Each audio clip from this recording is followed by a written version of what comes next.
Olá, espectadores da URGS TV e ouvintes da Rádio da Universidade. Eu sou Eduarda Portanova e, a partir de agora, apresento o Disserta Aí, programa multiplataforma sobre pesquisa e pós-graduação na URGS. Este programa é fruto de uma parceria com a Pró-Reitoria de Pós-Graduação e pode ser ouvido pelos 1080m e pelo site radio.urgs.br e assistido pelo YouTube da URGS TV. Ele também está disponível no Spotify da Rádio da Universidade.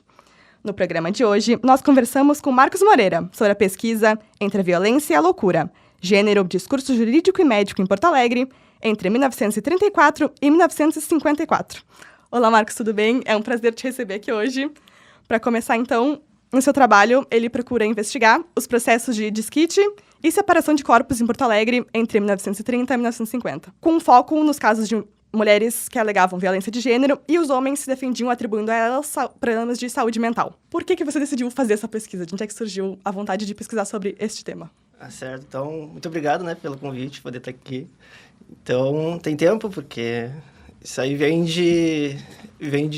do meu tempo na graduação, na verdade, Porque o meu TCC foi sobre o processo de separação de corpos apenas, que são processos anteriores ao desquite, que o desquite ele não dissolveu o casamento, Hoje a gente tem um divórcio que dissolve o casamento e tal, mas o desquite não, ele só anula, assim, algumas obrigações da relação conjugal. Então, os processos de separação de corpos era uma coisa muito breve, então foi pro TCC e eu quis aprofundar essas análises, a gente pode discutir mais adiante porque o desquite para dissertação. Mas tudo isso começou basicamente numa aula que eu dava no estágio curricular para o 8º ano do ensino fundamental numa escola em Viamão, que eu dava com o meu colega, meu amigo Douglas, e eu sempre pesquisei muito as questões relacionadas às relações étnico-raciais, e eu não trazia muito gênero para a aula, assim, é uma coisa que eu até boto na minha dissertação, que eu vi como uma falha minha como educador, e então a partir de quase um mês, assim, que a gente estava sobre, digamos assim, o comando da sala de aula, depois de várias aulas, a gente passou um questionário para os alunos, e a gente perguntava por que servia a história. E um deles, uma resposta que chamou muito a minha atenção, era justamente que ele respondia que servia para criar um mundo sem machismo, sem homofobia, sem racismo, e ele botou sem feminismo também.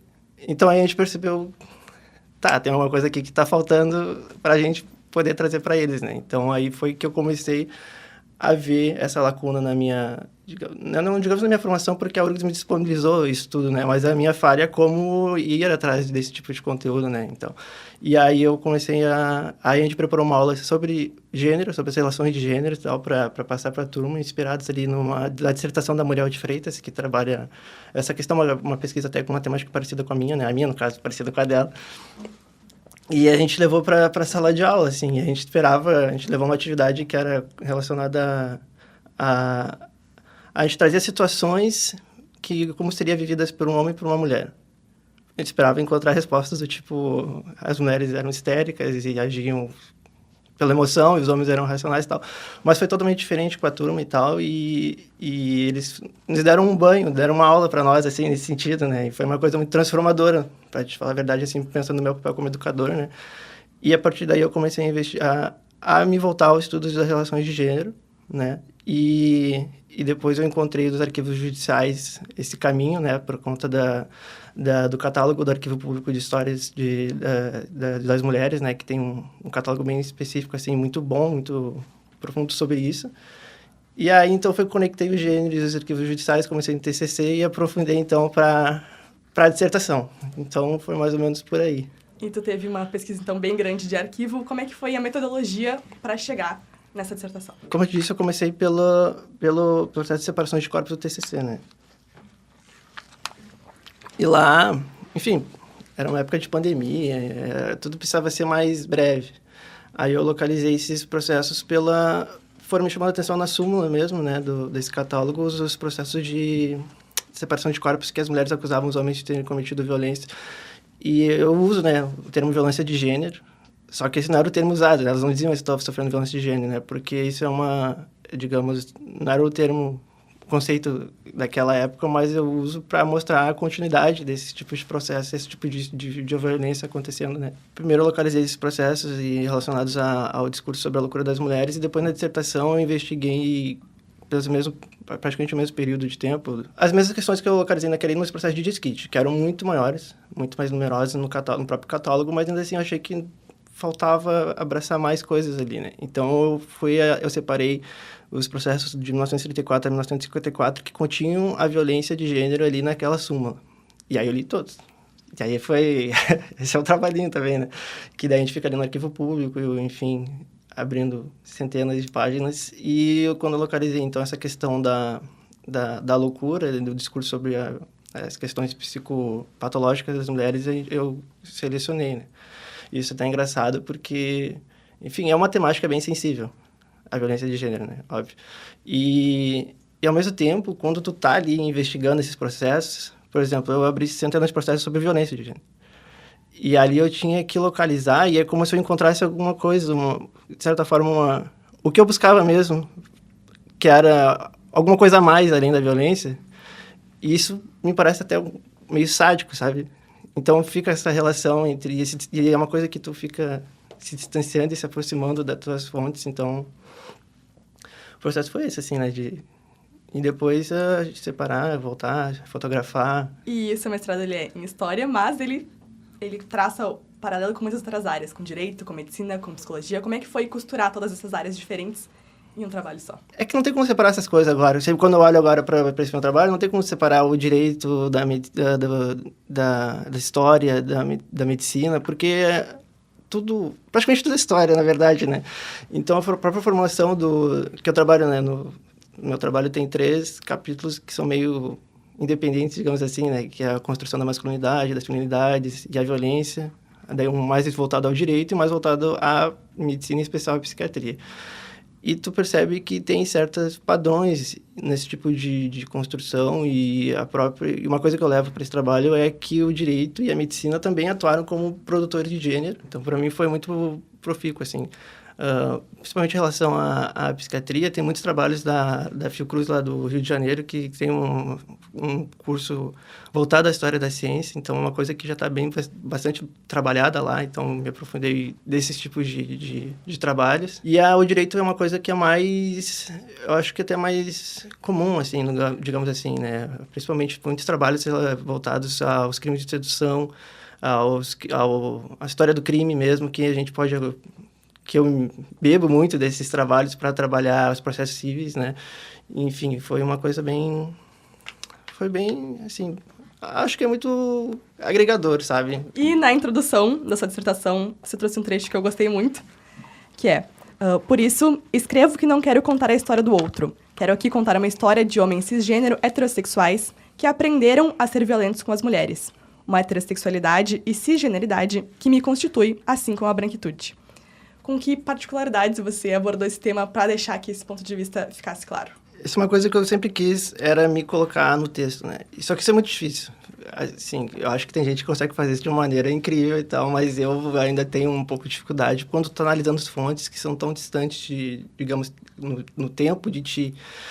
Mas o que eu quis dizer, assim, é que justamente naquela falha que eu te falei, que eu tive na escola, é porque eu sempre estava fazendo a história das relações étnico-raciais, as histórias, assim, que o meu grupo mais íntimo de amigos, assim, que se compreendia, são negros, enfim, né? Então, eles traziam sempre isso e eu ia junto. Só que eu percebi que eu não estava bem localizando ali, sabe? E tem uma preocupação muito grande que eu até trago no texto sobre a Joana Maria Pedro, professora lá da Federal de Santa Catarina, que ela se preocupava que a história das mulheres ficasse voltada só às mulheres, né? Eu quis me colocar ali mesmo que isso seja mexer um pouco na ferida, né? Porque não é porque eu escrevi isso que eu sou um homem que não tem não carrega essas violências que a gente cresce, que a gente aprende, né, que a gente convive.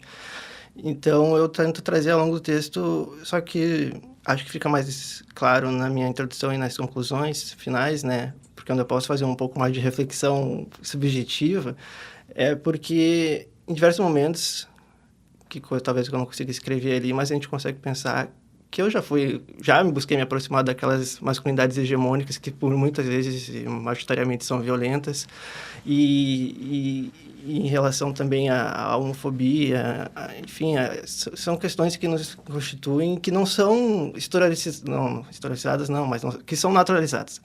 a heterossexualidade é como se fosse uma coisa natural, como a gente nasceu assim, o diferente é o homossexual, a cisgeneridade é uma coisa que nasceu assim, o diferente é a pessoa transexual, enfim. E isso mais ainda relacionar... Nós brancos somos... O outro é o indígena, é os asiáticos, enfim, os pretos, partos. Todos eles têm como se tivessem história, um início, um meio e não um fim, né? Mas tivessem fossem catalogados, enquanto a história do branco seria sempre aquela história dos grandes homens, E aí, enfim, a minha ideia, no caso, era me trazer, a partir da análise de uma masculinidade que não vai digamos assim, eu não estou conformado com ela, mas era trazer justamente isso para mostrar que isso é uma construção também, que isso também é aprendido. E eu não consigo... Hoje eu não estou atuando como educador, mas é impossível, quando eu fiz essa pesquisa, dissociar o meu papel de pesquisador com o de educador. Então, perceber, digamos, os vícios, os privilégios, tudo que me constitui, a forma como eu posso me relacionar com o mundo, também serve para que eu, numa sala de aula, possa transmitir alguma coisa, digamos, de valor para os alunos, como foi aquela. Porque se aquela aula foi tão incrível, eu sempre vou levar ela em qualquer trabalho que eu escrever, eu vou levar aquela aula comigo. É uma coisa que eu sempre vou tentar trazer, sabe? E por mais que eu escreva isso, eu vou fazer coisas que talvez me associem ainda àquelas masculinidades que eu trago ali como violentas, opressoras, ou alguma coisa desse tipo, sabe? Então é quase assim um policiamento, né? Mas assim, isso permite também a gente se relacionar de uma forma mais, sei lá, bonita com o mundo. No seu trabalho, você pretende, então, verificar se existem padrões de diagnóstico invocados pelos maridos para se defenderem das acusações de violências naquele recorte temporal. Você encontrou esse padrão? Como é que foi o resultado? É que nem todos tiveram diagnósticos, né? Tem casos de pessoas que, principalmente as mulheres, né, que foram alocadas nos hospitais psiquiátricos, né? Não só o São Pedro, tem outros ali que a gente trabalha. Encontrei já trabalhos anteriores de diagnóstico da histeria, se não me engano, nos anos 20. Agora eu vou ter que puxar na cabeça, assim, mas acho que nos anos 20 a histeria era uma coisa muito diagnosticada, assim, para as mulheres, né, no caso, né? E no meu trabalho, eu acho que eu localizei, mais no período que eu estudo, os diagnósticos de mitomania, que é uma relação... Agora pode fugir a definição exata, mas era uma questão relacionada a uma mentira compulsiva, sabe? Então, as alegações dos homens muitas vezes eram nesse sentido de desestabilizar essas mulheres como, não exatamente uma louca, mas uma pessoa que não consegue ter um tipo de raciocínio muito racional, ficou redundante, mas é por aí, sabe? E enfim, acho que foi esse aí o diagnóstico, no caso, né? E a relação às mulheres, porque isso também, né? As mulheres também fizeram uso desses discursos, dessas produções feitas pela ciência, pelo direito para, né, se defenderem, se localizarem nesses contextos, né? E em relação às mulheres, elas acusavam muito os maridos de duas situações, né? Bem mais específicas. Tinha casos de muita violência, né? Que era uma coisa quase gráfica, apesar de a gente estar lendo isso nos autos.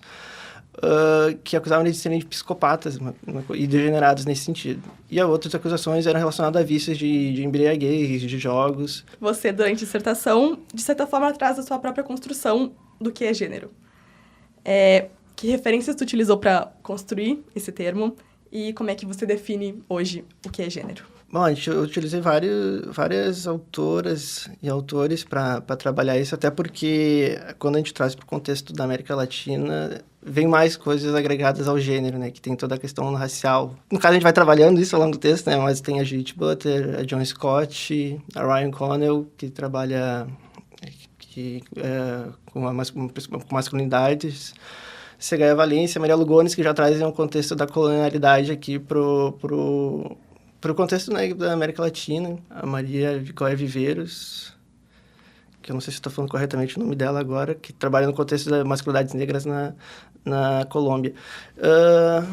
O gênero, ele é uma construção, né?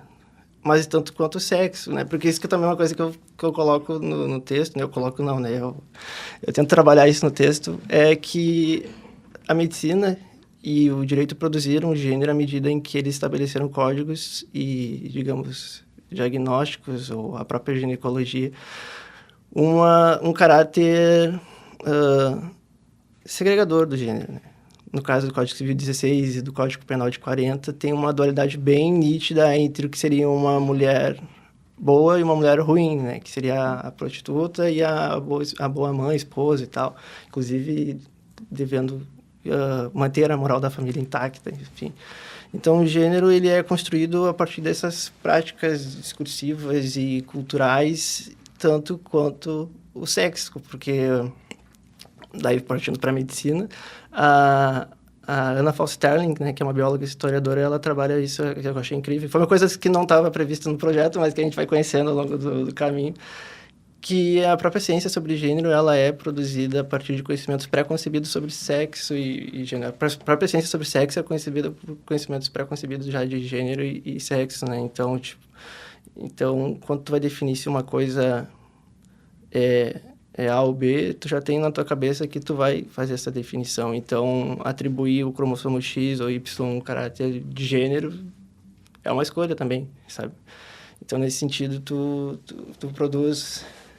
É o que eu tento trazer ali, né? Tu produz gênero. Um conceito muito legal que eu botei, que eu conheci também, é do direito gendrado, que é justamente isso, né? O gênero como produtor de gênero. Então, eu tô dando um nome só a esse conceito que eu estava falando aqui, e eu tentei puxar isso também para a medicina. Enfim, tem uma coisa muito instigante nesse trabalho da Anna Faust-Sterling, que ela mostra como, quando nasce uma criança intersexual, é feita a escolha, na maioria das vezes já logo após o nascimento, de para onde é que ela vai, essa criança. Então, se ela tem a capacidade de reproduzir, né, de ter uma gestação, os médicos optam por fazer uma cirurgia que vai definir ela como alguém do sexo feminino, sabe? Então, isso já é...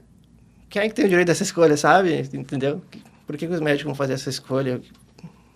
Por que essas pessoas não podem escolher, entendeu? E essa escolha é feita pela base da reprodução. Então, é novamente colocando na mulher o caráter de ter que reproduzir, enfim. Eu conversei com Marcos Moreira sobre a pesquisa Entre a Violência e a Loucura, Gênero, Discurso Jurídico e Médico em Porto Alegre, entre 1934 e 1954.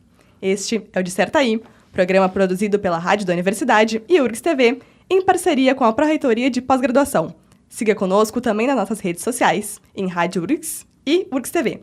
E para saber mais sobre pós-graduação, acompanhe o Instagram propg_URGS. Não saia daí, que agora, para a gente saber um pouco mais sobre a pesquisa do Marcos, a gente vai lá para o Instituto de Filosofia e Ciências Humanas para ler mais informações sobre o programa Pós-Graduação em História. Bom dia, pessoal do Disserta Aí. Este é um programa que está sendo ouvido na rádio da universidade e assistido pela TV URGS. Hoje nós estamos no campus do Vale. Eu sou a professora Cláudia Wasserman, sou pró-reitora de pós-graduação e estou aqui com meu colega de profissão, o professor César Guazelli, que é coordenador do programa de pós-graduação. Então, eu quero saber quais são as linhas de pesquisa do programa, quais são os temas que têm sido mais procurados. As linhas de pesquisa elas aconteceram ao longo, né, do desenvolvimento do programa, né, e primeiramente foram instituídas 3 linhas. Uma que se chama ainda, né, Relações Sociais de Dominação e Resistência, uma outra que se chama Relações Políticas, né, Políticas institucionais, e uma terceira que era de História Cultural, e que foi, na época, uma novidade muito grande, porque nós não tínhamos aqui ainda, no Rio Grande do Sul, um desenvolvimento dessa área, e quando ela foi implementada aqui por uma professora que é canônica no nosso curso, falecida precocemente, a professora Sandra Jataí Pesavento. Então, ela deu muita força para essa linha nova de pesquisa, e ela até hoje ela se mantém com muita procura, né, e se tornou um carro-chefe dentro do nosso curso. No ano de 2001, se não estou muito enganado, a professora Silvia Petersen, eu e o professor Benito Bilso Schmidt criamos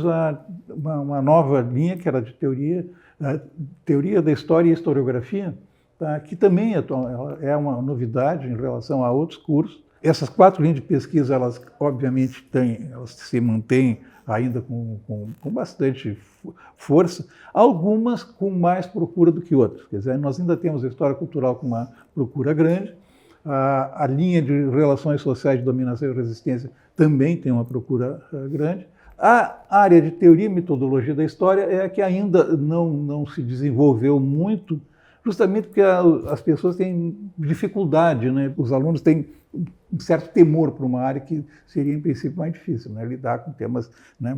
Digamos assim, com o âmago, né? Do que é se discutir se a história é uma ciência, não é uma ciência, se a história é um discurso, não é um discurso. Quer dizer, são coisas que realmente são muito pesadas às vezes.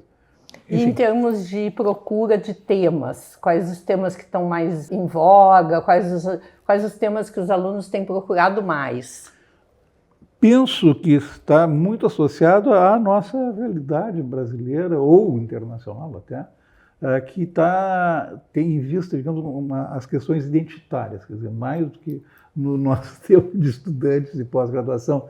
Isso é uma coisa que vem, obviamente, é uma coisa que veio mais da antropologia, mais tempo na antropologia, mas está muito associado à nova história cultural, sem dúvida nenhuma, que também não deixa de ter uma relação importante com a antropologia, temáticas que vêm da antropologia. Tu fala das questões identitárias relacionadas, por exemplo, com temas como relações de gênero, feminismo, relações étnico-raciais. Essas são as mais importantes, sem dúvida. Ainda se mantém assim, digamos assim, com uma preferência muito, muito maior do que outras.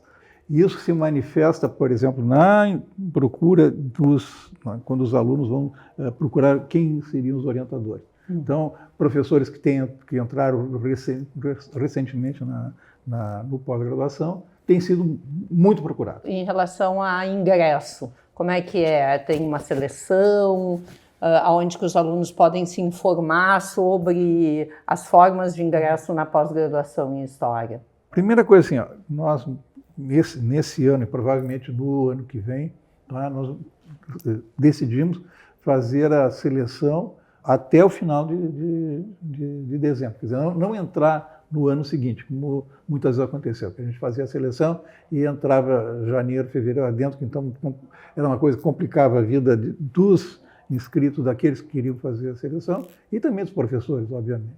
Então nós optamos por esse ano que começamos, né, por um calendário diferente, cujas inscrições iniciaram em setembro e estamos em pleno processo seletivo. Tá? Então agora quem quiser fazer seleção vai procurar no ano que vem. No ano que vem. No site, no Instagram. Tem o site, né, pode procurar também em contato diretamente com o nosso núcleo aqui que é responsável pela pós-graduação. Tá? Não é difícil de encontrar essas informações, não são tão complicadas de ver. Dá para entrar em contato diretamente com os professores, com os possíveis orientadores, para saber se o tema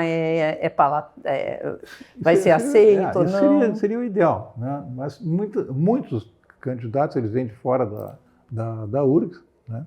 Felizmente, acho que nós não podemos tomar conta, né, de um curso de pós-graduação. Tá?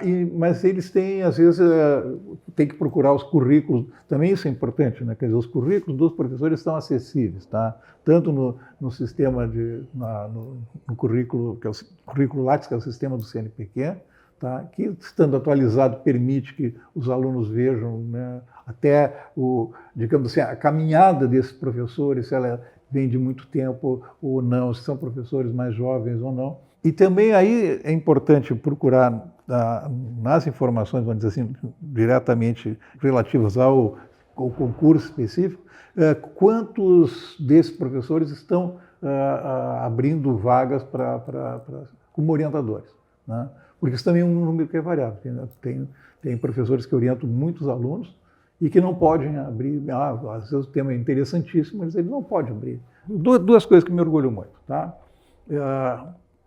Primeiro, nós temos aqui um número muito grande de trabalhos sobre história da América, quer dizer, que estão saindo fora do âmbito do Brasil. Claro que a nossa situação de um Estado que tem na fronteira assim, uma referência importante, isso é significativo, mas o Brasil tem fronteiras, o país todo tem uma área de fronteira imensa, e aqui nós temos realmente uma formação de professores de história da América, né? Que em outras universidades, muitas vezes, são professores que, na verdade, sua origem enfim, a especialidade é a história do Brasil e que vão, enfim, ministrar a história da América. Aqui não, nós temos uma formação. Isso está aqui uma professora de história da América, aqui fazendo entrevista, que está aqui também o professor de História da América. E outra coisa, que aí sim não é uma especialidade minha, também não é da Cláudia, mas nós nunca nos furtamos a isso, também fizemos parte disso, é que talvez nós tenhamos, nós pós-graduação, o maior número de trabalhos sobre ditaduras, sobre as ditaduras de terror de Estado. Tá? Isso é um tema que volta a ser uma referência importante pelo estado de coisas atual no mundo, enfim, não é só no Brasil, é no mundo inteiro, no crescimento dos movimentos de extrema-direita, reacionários, conservadores, enfim. Então, são questões que isso me deixa realmente... Todos os anos eu faço uma conta para ver quantos trabalhos estão sendo feitos sobre ditaduras, enfim, as ditaduras nos países latino-americanos, não só no Brasil. Então, eu diria para um aluno que quer fazer a pós-graduação em História, aconselharia vir fazer pós-graduação aqui na URGS. Nós temos um grande número de professores, ambiente muito bacana, muitos temas que podem ser explorados na área no campo da história. E tu diria, então, venham fazer pós-graduação. Venham fazer, e até posso dar uns números aqui. Nós temos atualmente 118 alunos no doutorado, 91 no mestrado, fui ver esse número exato faz alguns minutos, tá? E na nossa seleção temos 61 candidatos para o mestrado e 56 para o doutorado. E muitas bolsas também de pós-graduação. Sim. Outra coisa importante, quer dizer, esses alunos que ingressarem no mestrado ou no doutorado e que tiverem outras atividades, né, profissionais, eles poderão exercer a sua atividade enquanto fazem, e manter a bolsa, né, enquanto fazem os seus cursos. Nós somos, então, do programa Disserta Aí. Estamos com o professor César Guazelli, no programa de pós-graduação em História, que é um programa nota 7 da CAPES. Eu sou a professora Cláudia Wasserman, pró-reitora de pós-graduação, e deixo vocês, então, com todas essas informações. Trabalharam neste episódio, na mesa de áudio, Luiz Fogassi, nas filmagens, Júlio Estevão, e na edição, Eduarda Portanova. Este programa é exibido quinzenalmente nas quintas-feiras, ao 12h10, na Rádio da Universidade, e fica disponível também no YouTube da URGS TV e no Spotify da Rádio da Universidade.